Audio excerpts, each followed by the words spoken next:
अगर आप एक लॉन्ग टर्म इन्वेस्टर हो तो ये वीडियो और इसमें डिस्कस किए हुए सारे ही स्टॉक्स आपके लिए इम्पॉर्टेंट हो सकते हैं। हो सकता है आप इसे ऑलरेडी टारगेट कर रहे हो लेकिन आपको पता ना हो कि ये सही टाइम है इसे बाय करने का या नहीं। जिन लोगों को ओवर बॉट और ओवर सोल्ड समझ में नहीं आता उनको सिंपल सा लॉजिक मैं इस चार्ट से बताना चाहूँगा कि ये एक चार्ट है फॉर एग्जांपल।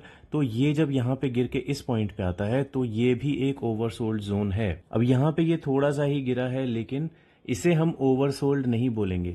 देखिए हर किसी का अपना अपना डेफिनेशन होता है लेकिन कॉमन सेंस अगर हम लोग लगा के सोचें तो कोई भी स्टॉक अगर 30 से 40% या उससे ज़्यादा नीचे गिर जाता है तो वो ओवरसोल्ड ऑब्वियसली हो जाता है, चाहे वो रीज़न पॉजिटिव हो चाहे नेगेटिव हो। इसका मतलब ये नहीं होता कि हर ओवरसोल्ड स्टॉक को हम लोग खरीदते जाएंगे। हम लोग ओवरसोल्ड जो स्टॉक्स हैं उनको टारगेट करेंगे और उसमें जो फंडामेंटली अच्छे और अच्छे मैनेजमेंट के साथ वाले स्टॉक्स हैं उनको टारगेट करेंगे। हर गिरे हुए स्टॉक को नहीं लेना है। अब देखिए मैंने बताया आपको कि ये भी एक ओवरसोल्ड जोन है। ये एक ओवरसोल्ड जोन नहीं होगा, थोड़ा सा इसमें प्रॉफिट बुकिंग हुआ है और फिर ये ऊपर चला गया। अब ये एक ओवर बॉट जोन है, ठीक है, और ये एक ओवरसोल्ड जोन है। लेकिन यहां से क्या ये ऊपर गया? नहीं, यहां से ये नीचे आया। तो हमारी स्ट्रैटेजी कैसी होनी चाहिए? आप बोलेंगे कि देखिए ओवरसोल्ड में भी खरीद रहे हैं तो यहां से गिर ही रहा है।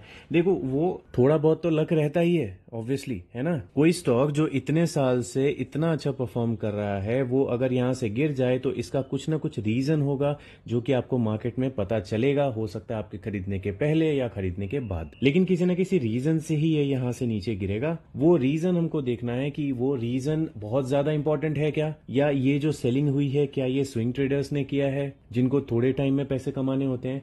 तो अगर ये इंपॉर्टेंट उतना ज्यादा रीजन नहीं है तो हम लोग दोबारा यहां पे बाइंग करेंगे। क्यों? क्योंकि हम लोग लॉन्ग टर्म इन्वेस्टर हैं और ये रीजन, जिस रीजन से ये यहां पे हमारे खरीदने के बाद गिरा था, वो रीजन उतना ज्यादा बड़ा नहीं है, सिचुएशनल है जो कि चेंज हो सकती है। तो हमारी सिंपल सी स्ट्रैटेजी वही होती है जो मैं कई सारे वीडियोस में बोल चुका हूं। आपके पास अगर 100 रुपए हैं तो इसको डिवाइड कीजिए, एक इस लेवल पे लगाना है और उससे थोड़ा ज्यादा अगर ये यहां और गिर जाता है तो इस लेवल पे लगाना है। मतलब यहां पे थोड़ा ज्यादा लगाना है, यहां थोड़ा कम लगाना है, ठीक है। यहां थोड़ा सा पैसे लगाइए और बचा लीजिए। अगर मार्केट इसे और नीचे गिरा देता है तो हम लोग उस बचे हुए पैसे को यहां पे लगाएंगे। तो ऐसे करके हर स्टॉक में आपके पास एक 3 लेवल जो है डिसाइड होने चाहिए कि यहां पे आएगा तो मैं एक लेवल पे इन्वेस्टमेंट करूंगा थोड़े पैसे लगा के, फिर उसके नीचे अगर बाई चांस जाता है तो दोबारा फंडामेंटल और मैनेजमेंट की कमेंट्री वगैरह चेक करके इस लेवल पे भी थोड़ा ज्यादा इन्वेस्टमेंट करूंगा और यहां से भी अगर किसी टेम्पररी रीजन की वजह से गिरता है तो यहां पे मैं अपना फाइनल इन्वेस्टमेंट करूंगा। अब चलिए स्टॉक्स को डिस्कस करते हैं। तो उसमें पहला जो स्टॉक है जो हमें थोड़ा सा ओवरसोल्ड दिखाई दे रहा है वो है इक्विटास स्मॉल फाइनेंस बैंक। और बैंकिंग में अगर आप कुछ टाइम से अगर इन्वेस्टमेंट कर रहे होंगे तो आपको पता होगा कि बैंकिंग में जो है हमारा लॉन्ग टर्म में बहुत ज्यादा प्रॉफिट जो है नहीं आता, ठीक है। लेकिन चूंकि ये बहुत बड़ा बैंक नहीं है तो हो सकता है कि अगर इनकेस ये फ्यूचर में कोटक एचडीएफसी जैसा बनने के लायक हुआ तो हमको ये हमारे अभी के लगाए हुए पैसे को बहुत बढ़ा के दे सकता है, ठीक है। तो इसीलिए हम लोग कभी कभी बैंकिंग में भी इन्वेस्टमेंट करते हैं। कुछ लोगों का फेवरेट होता है, कुछ लोगों का नहीं होता है। तो बैंकिंग में हम लोग जब इन्वेस्टमेंट करेंगे ना तो सबसे ज्यादा इंपॉर्टेंट मुझे जो लगता है वो होता है इसका CAGR, sales growth, profit growth. ये देख के मैं डिवाइड करता हूं अपने लेवल्स। कौन से लेवल्स? अभी देखिए जैसे CAGR इसका क्या बहुत ज्यादा इंप्रेसिव है? नहीं, बहुत ज्यादा इंप्रेसिव नहीं है। प्रॉफिट ग्रोथ क्या बहुत ज्यादा इंप्रेसिव है? नहीं, एवरेज है, खराब नहीं है, अच्छा है, इन्वेस्टमेंट करने लायक है, अच्छा है, ठीक है। तो इस सिचुएशन में मैं अपने पर्सनल पॉइंट ऑफ व्यू से देखूंगा कि मुझे यहाँ पे इस ओवरसोल्ड जोन पे इसमें बाइंग करनी चाहिए या वेट करना चाहिए अगले लेवल्स के लिए। चलिए अब इक्विटास के बारे में बात करते हैं। मार्केट कैप हमने देख ही लिया, बहुत ज्यादा नहीं है। PE ऐसे स्टॉक्स का कम ही रहता है, डिविडेंड बहुत ज्यादा ये देती है। प्रोमोटर्स के पास कोई होल्डिंग नहीं है तो ऑब्वियसली FII DIIs ही इसे होल्ड कर रहे होंगे, हम लोग वो चेक कर लेंगे। और ऑब्वियसली प्लेज परसेंटेज भी 0 है। फाइनेंशियल्स देखेंगे तो अच्छे दिखाई दे रहे हैं। प्रॉफिट एंड लॉस की बात करेंगे तो बढ़ता हुआ दिखाई दे रहा है, कभी ऊपर कभी नीचे यहाँ पे हमको दिखाई देता है, लेकिन लॉन्ग रन में देखेंगे तो प्रॉफिट्स जो हैं अच्छे बढ़ते हुए दिखाई दे रहे हैं। अब बैलेंस शीट में अगर आके चेक करेंगे तो यहाँ पे हमको वर्क इन प्रोग्रेस बहुत अच्छा बढ़ता हुआ दिखाई दे रहा है, जो कि बहुत अच्छी पॉजिटिव बात है। फिक्स्ड एसेट बहुत अच्छे हैं, रिजर्व्स बहुत अच्छे हैं, तो सब कुछ इसमें क्या है, पॉजिटिव दिखाई दे रहा है। इन्वेस्टर्स पोर्टफोलियो में आके चेक करेंगे तो let's do it yearly and then promoters की होल्डिंग हम लोग देखेंगे तो शिफ्ट हो गई है पूरी की पूरी कहाँ पे, डीआईआई पे, राइट, डीआईआई और एफआईआई के पास। तो अभी प्रमोटर्स इसमें कोई नहीं है, लेकिन इसे चला कौन रहे हैं, एफआईआई और डीआईआई। तो इसमें कोई नेगेटिव चीज नहीं है। हमको सिंपल क्या देखना है, पब्लिक की जो होल्डिंग है, पब्लिक की होल्डिंग कहीं बढ़ती तो नहीं जा रही है। अगर बहुत हैवीली अगर पब्लिक की होल्डिंग बढ़ती जाएगी ना, तो बिगनर्स को तो कम से कम ऐसे स्टॉक से दूर रहना चाहिए, मेरी एडवाइस है। बाकी आप अपनी कॉल ले सकते हो, लेकिन इस स्टॉक में हमको ऐसा कुछ दिखाई नहीं दे रहा। पब्लिक के पास होल्डिंग तो है अच्छी खासी, लेकिन इतना चलेगा। तो यहाँ पे भी सब कुछ हमको ठीक ठाक ही दिखाई दे रहा है। आखिर में हम लोग डिसाइड करेंगे कहाँ पे आके, पीई रेशियो में आके। तो मैक्सिमम टाइम का पीई रेशियो हम लोग देख रहे हैं। यहाँ पे ईपीएस बहुत ही अच्छे दिखाई दे रहे थे यहाँ तक, ये अभी थोड़ा सा कम दिखाई दे रहा है। आई थिंक ये लास्ट 12 मंथ्स का है, जो कि चेंज भी हो सकता है, लेकिन अभी फिलहाल लॉन्ग रन में देखेंगे तो मुझे ये काफी अच्छा दिखाई दे रहा है। ये मीडियन है, मीडियन के नीचे इसका पीई बना हुआ है, तो इन्वेस्टमेंट करने के लिए तो सही टाइम दिखा रहा है। लेकिन क्या मैं इसमें अभी इन्वेस्टमेंट करूंगा, देखते हैं इसके प्राइस चार्ट को।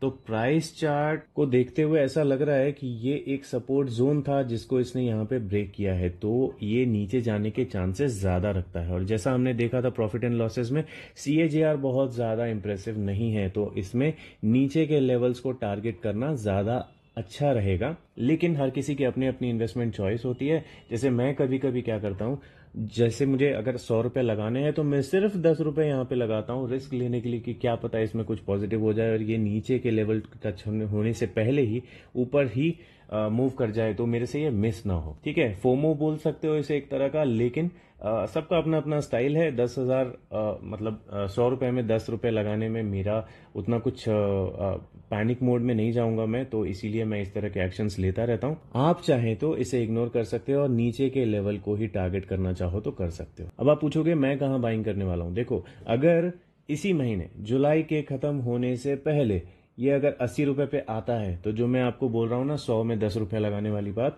वो मैं यहाँ पे लगाऊंगा, ये गारंटी है। ठीक है, मैं अनाउंस कर देता हूँ हमेशा टेलीग्राम में, ये आपको पता है। अगर ये 80 रुपए पे आता है इसी महीने के एंड होने से पहले, तो मैं इसमें यहाँ पे थोड़े पैसे एंटर करूंगा। अदरवाइज फिर इसके नीचे जो मेरे टारगेट्स है ना, वो थोड़े लंबे हैं।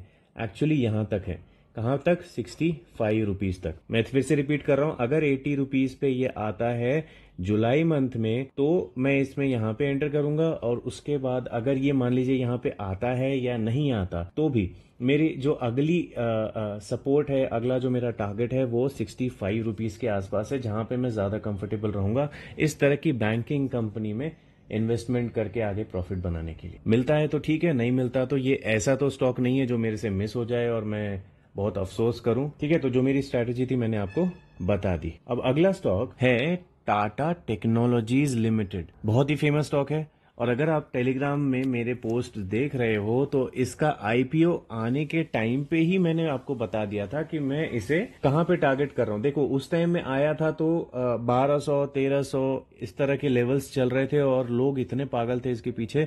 लोग बोल रहे थे जितना ये नीचे जाएगा मैं उसको उतना खरीदता जाऊंगा। लोग कुछ ज्यादा ही पागल हो रहे थे इस पे, पता नहीं किस लिए, शायद टाटा है इसीलिए। लेकिन मैंने उसी टाइम में आपको 1000 से नीचे के लेवल्स बोले थे इसमें, याद है आपको? मैंने बोला था कि ये 1000 के नीचे जाएगा तभी ये अट्रैक्टिव होगा। और ये आप इसके चार्ट में देखोगे तो ये जब से आया है तब से गिर ही रहा है, और 1000 के नीचे कई बार आया है। इनफैक्ट अभी भी ये 999 पे चल रहा है। आपको बता दूं, इसमें मेरी होल्डिंग है। ठीक है, मैंने आपको ऑलरेडी बताया हुआ है, जो एग्जिस्टिंग हमारे मेंबर्स हैं चैनल के, उनको पता है कि इसमें हमारी होल्डिंग है, मेरी होल्डिंग है सॉरी, और वो यहीं कहीं इसी रेंज में है। ठीक है, इसीलिए मैंने इसमें नीचे में अभी कोई एवरेजिंग नहीं की। इतने पास में मैं एवरेजिंग नहीं करता, वो आपको पता है। लेकिन मैं फिर भी लेवल्स आपको बताऊंगा जिन लोगों के पास ये नहीं है। मैंने बीच में भी टेलीग्राम में कुछ दिन पहले बताया था कि अगर आप में से किसी के पास टाटा टेक्नोलॉजीज नहीं है और लॉन्ग टर्म के लिए कोई अच्छा स्टॉक ढूंढ रहे हो, तो आप इसको ट्राई करना चाहो तो कर सकते हो। ठीक है, क्योंकि जिस तरह का इसका काम है आप यहाँ पे पढ़ सकते हो, जिस तरह का इसका काम है, फ्यूचर में स्कोप है इसमें ग्रोथ ग्रोथ अच्छी आने का।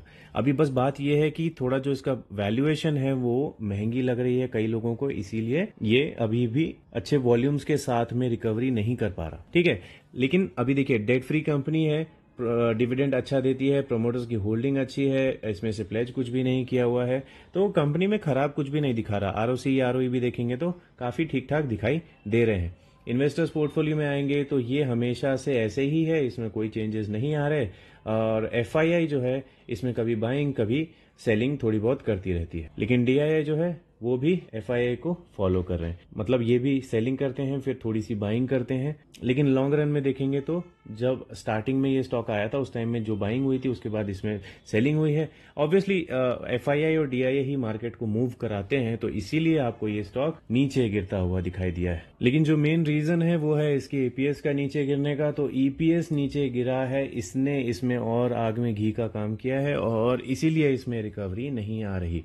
ओके, तो ईपीएस का इसमें बढ़ना बहुत ज्यादा जरूरी है। आप में से जो बहुत ही ज्यादा सेफ खेलते हो वो वेट कर सकते हो कि इसमें एक ईपीएस ऐसा बढ़ता हुआ बने और उसके बाद आप इसमें एंट्री करना चाहो तो कर सकते हो। लेकिन अगर आप में से ज्यादातर लोगों को अगर भरोसा है इस स्टॉक में कि ये बढ़ेगा ही, टाटा का ब्रांड है तो ये बढ़ेगा ही, तो आप प्लान कर सकते हो इसी रेंज में कहीं पे एंट्री करने का। थोड़े अमाउंट से ज्यादा अमाउंट से वो आपकी कैपेबिलिटी पे है, करना चाहो तो कर सकते हो, और नहीं तो मैंने आपको बता ही दिया कि पी रेशियो के हिसाब से कैसे करना है, राइट। अब मेरे जैसे लोगों ने जिन्होंने यहाँ 1010 के आसपास में अगर एंट्री की है तो वो एवरेज कहाँ पे करेंगे। देखिए मेरा जो टारगेट अभी इसमें जीटीटी ऑर्डर लगा हुआ है ना वो 935 के आसपास का लगा है, जो मैं थोड़ा बहुत चेंज कर दूंगा जिस दिन ये इसके पास आएगा। आएगा या नहीं इसकी कोई गारंटी नहीं है, नहीं आता है तो बहुत अच्छी बात है, मेरे जो पैसे लगे हुए हैं वो यहां से ग्रोथ के बाद भी बहुत अच्छे बन जाएंगे, राइट। लेकिन मेरी जो एवरेजिंग होगी वो इसके नीचे ही होगी, इसके ऊपर मैं अभी बिल्कुल भी इसमें एवरेजिंग नहीं करने वाला। नेक्स्ट स्टॉक जो कि ओवरसोल्ड जोन में दिख रहा है वो है लक्ष्मी गोल्डोरना हाउस लिमिटेड, LGHI। हो सकता है आप में से कई सारे लोगों ने इसके बारे में ना सुना हो, मैं भी अभी रिसेंटली ही इसके बारे में जान पाया हूं। लेकिन आप देखेंगे तो ये एक 610 करोड़ की बहुत छोटी कंपनी है, तो पेनी स्टॉक बोल लीजिए, माइक्रो कैप बोल लीजिए, जो बोलना है बोल लीजिए। इसमें आप डेट देखेंगे थोड़ा ज्यादा है, लेकिन हमको पता है कि रियल एस्टेट वाली कंपनी, फाइनेंस वाली कंपनी, इन सब में जो डेट टू इक्विटी रेशियो होता है वो ज्यादा ही होता है, क्योंकि इन सब के बिजनेस में क्या होता है, डेट लेके ही काम होता है, राइट। तो इसको इग्नोर करना है। प्रोमोटर्स की होल्डिंग मैक्सिमम जितनी हो सकती है उतनी है, और इसमें से गिरवी कुछ नहीं रखा, तो बहुत अच्छी बात है। डिविडेंड ये कंपनी नहीं देती है, तो हो सकता है कि आपके लगाए हुए पैसे को ये बहुत तेजी से बढ़ा पाए, ठीक है। अब थोड़ा केयरफुल होकर चलना है, बिकॉज आप इसके अगर नेट प्रॉफिट्स देखेंगे तो कुछ अजीब से ही दिखेंगे, और अभी सडनली यहाँ पे 9 करोड़ का प्रॉफिट आपको दिखाई देगा। इसीलिए इसका CAGR, profit growth, sales growth बिल्कुल ही अनयूजुअल दिखाई देते हैं। कंपनी के रिजर्व्स और इन्वेस्टमेंट्स दोनों ही जो है बढ़ते हुए दिखाई दे रहे हैं। FII और DI का इन्वॉल्वमेंट इसमें अभी बिल्कुल नहीं है, बहुत छोटा स्टॉक है, इतने छोटे स्टॉक में FII DI रेयरली आते हैं। तो देखिए यहाँ पे आप इसका मैक्सिमम टाइम का चार्ट देख रहे हैं, तो क्या ये एक ओवरसोल्ड जोन है? नहीं, ये एक जोन है बस जहां पे थोड़ा फॉल आया है। अभी अगर हम लोग इसकी हिस्ट्री को देखेंगे तो हिस्ट्री क्या है, अभी ये कोविड में आई हुई कंपनी है ना, उसके बाद से इसमें हमेशा तेजी ही आई हुई है, और बीच बीच में इसमें थोड़ा फॉल, फिर वापस रिकवरी, फिर थोड़ा सा फॉल, फिर वापस रिकवरी, तो इस तरह से इसमें होते रहता है। अगर इसकी हैबिट को देखेंगे तो हो सकता है कि यहाँ पे अगर हम लोग एंट्री करें तो वापस हमको इसमें ऊपर की ही डायरेक्शन दिखाई दे, लेकिन इसमें पॉसिबिलिटी बस 50-50 का ही है, समझिए। हिस्ट्री के हिसाब से जाएंगे तो ये ऐसे मतलब ऊपर जाने के चांसेस ज्यादा दिखा रहा है, लेकिन इसकी कोई गारंटी नहीं है, तो ये प्योर रिस्क हो जाएगा। और पीई रेशियो देखेंगे तो यहाँ के हिसाब से तो आपको ऑब्वियसली ईपीएस बिल्कुल ऊपर जाता हुआ दिखाई दे रहा है, पीई नीचे दिखाई दे रहा है, और मीडियन यहाँ पर है, तो इसके नीचे इसका पीई बना हुआ है, तो इन्वेस्टमेंट करने के लिए बहुत सही टाइम दिखाई दे रहा है। अगर आप इसको फॉलो करते हो तो इसमें एंट्री की जा सकती है। अगर लॉजिकली सोचेंगे तो हमको ये डिसाइड करना पड़ेगा कि जैसे ये पहले 000 फिर बीच में कभी 1 फिर 0 फिर 1 फिर 000 और अचानक 9 करोड़ का प्रॉफिट आ गया, तो क्या ये इसके आगे भी 0 कंटिन्यू कर सकता है? अगर ऐसा हुआ तो ये गिरेगा बहुत बुरा, क्योंकि मैंने पिछले कई वीडियोस में बोला है कि अगर कोई स्टॉक अनयूजुअल रिजल्ट दे जाता है ना तो उसको मेंटेन करना बहुत ही हार्ड होता है, और जब वो मेंटेन नहीं होता तो फिर इन्वेस्टर्स अपना कॉन्फिडेंस जो है बहुत इजीली लूज कर जाते हैं और स्टॉक को सेल करने लग जाते हैं। तो ये जो आपको तेजी दिखाई दी है ये हो सकता है फिर ऐसे हो जाए।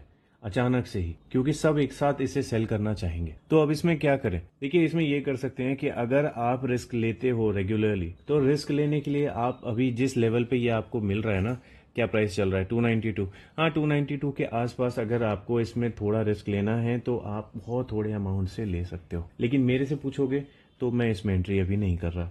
ठीक है, मैं इसमें एंट्री करता अगर मुझे ये इस जोन में मिलता, जो कि थोड़ा इम्पॉसिबल लग रहा है, राइट? इतना बड़ा प्रॉफिट देने के बाद अभी इतनी जल्दी गिरने का कोई मतलब नहीं बनता। तो इसका सिंपल सा मतलब ये है कि मुझे अभी रिसेंटली तो ये स्टॉक अपने लेवल्स पे नहीं मिलेगा।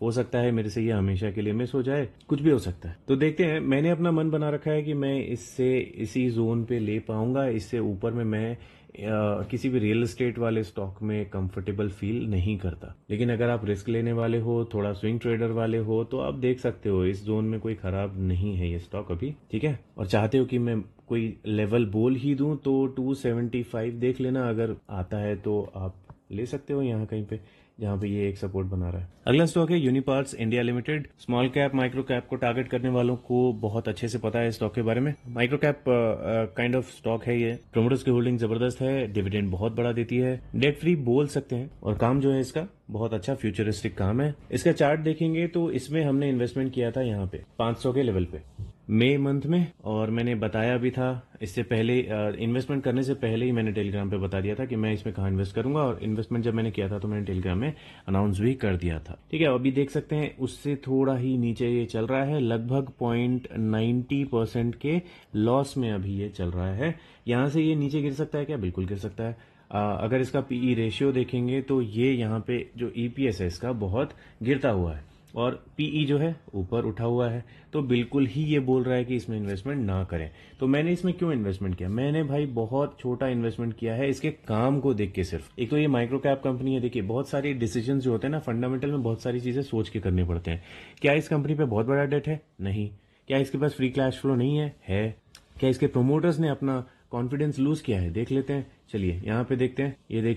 ये देखिए, ठीक है, कुछ पॉइंट्स में ही डिफरेंस है जो कि आते ही रहता है। अब यहाँ पे एफआईआई ने इसमें थोड़ी सी सेलिंग की थी, यहाँ पे डीआईए ने थोड़ी थोड़ी सेलिंग की है, लेकिन अच्छा खासा स्टेक वो होल्ड करके चल रहे हैं। अब इतने छोटे स्टॉक में इतनी ज्यादा वॉलेटिलिटी देखने के लिए मैं तो रेडी हूँ। ठीक है, मेरे को अगर इसमें डेट बहुत ज्यादा दिखता तो मैं इसमें एंटर नहीं करता।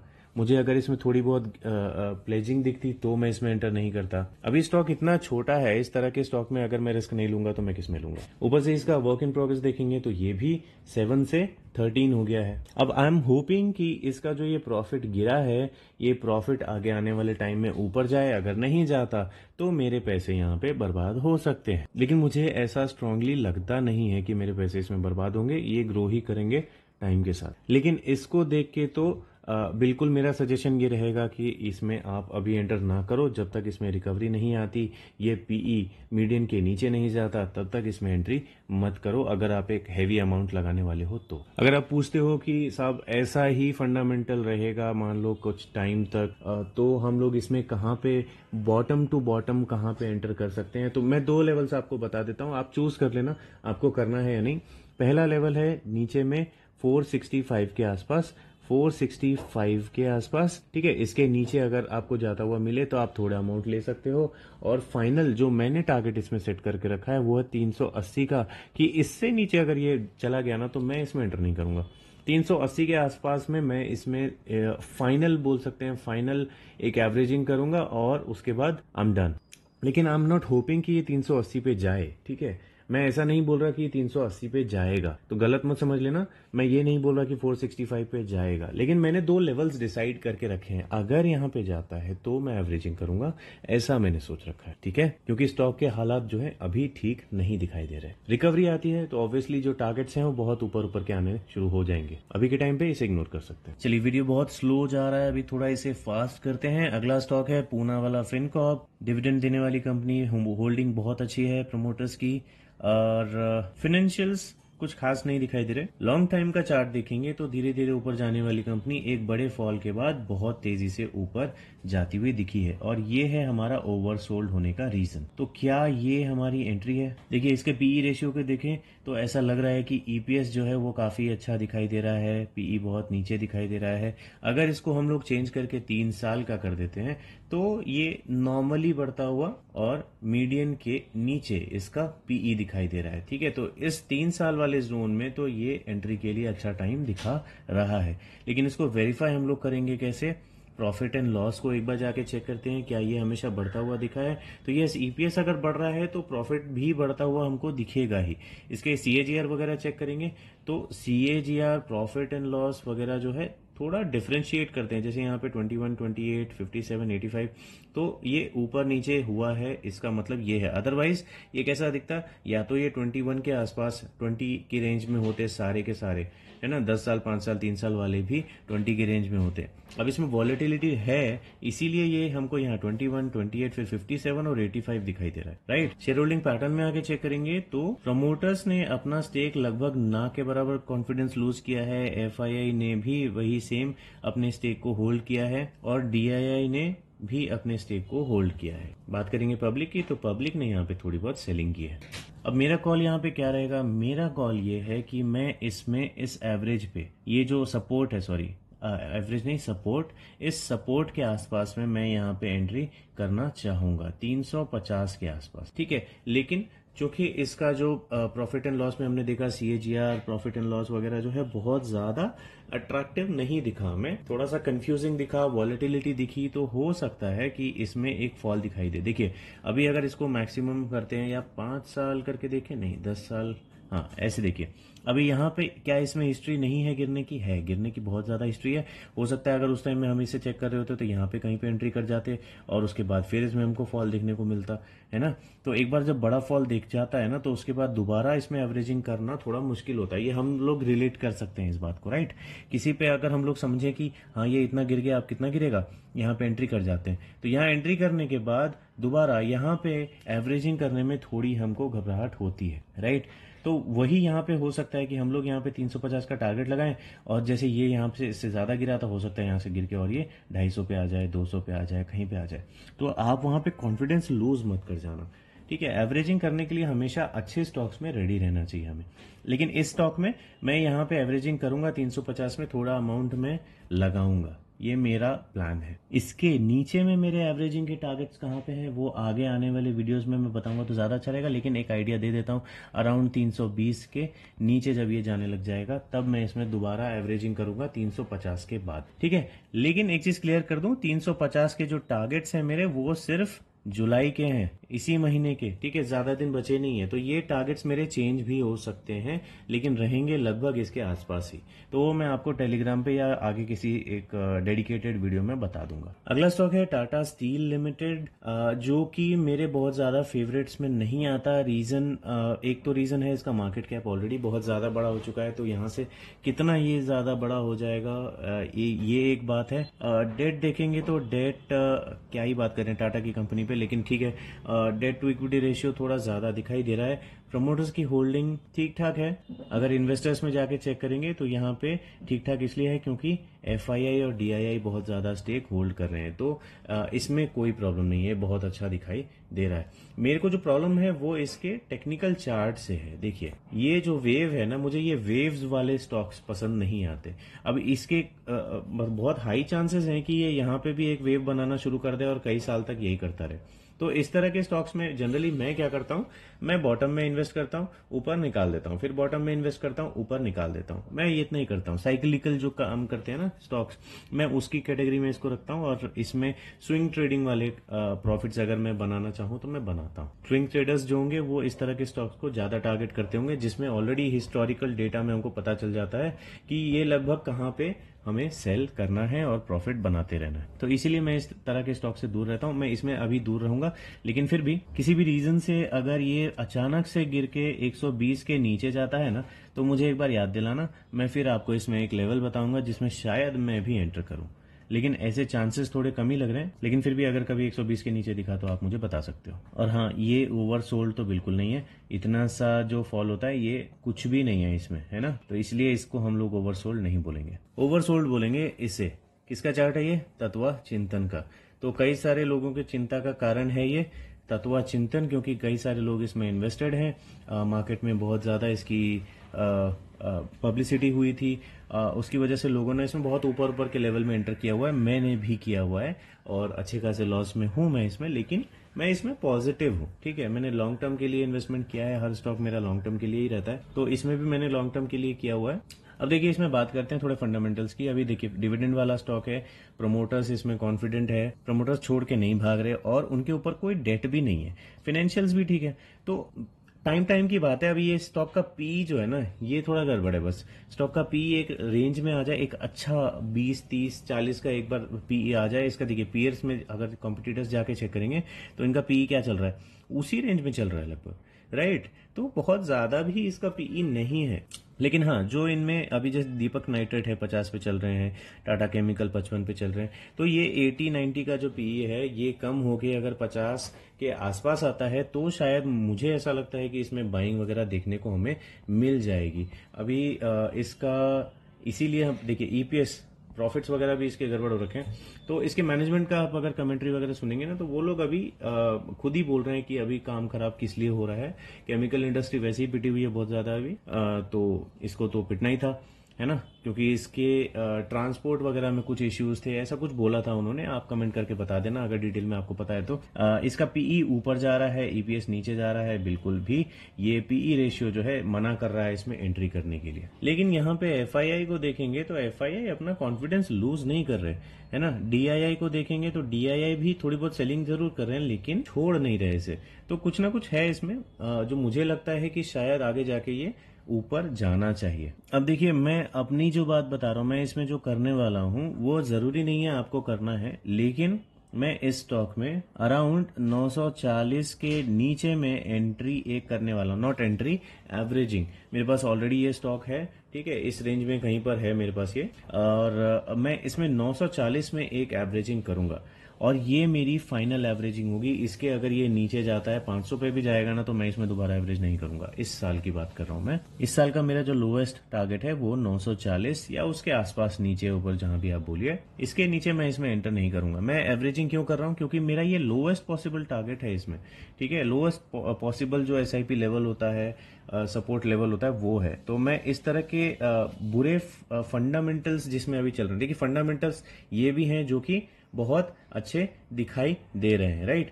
लेकिन हर चीज किससे मूव करती है? प्रॉफिट से। ईपीएस वगैरह ऊपर जाना चाहिए, जो कि नीचे जा रहा है।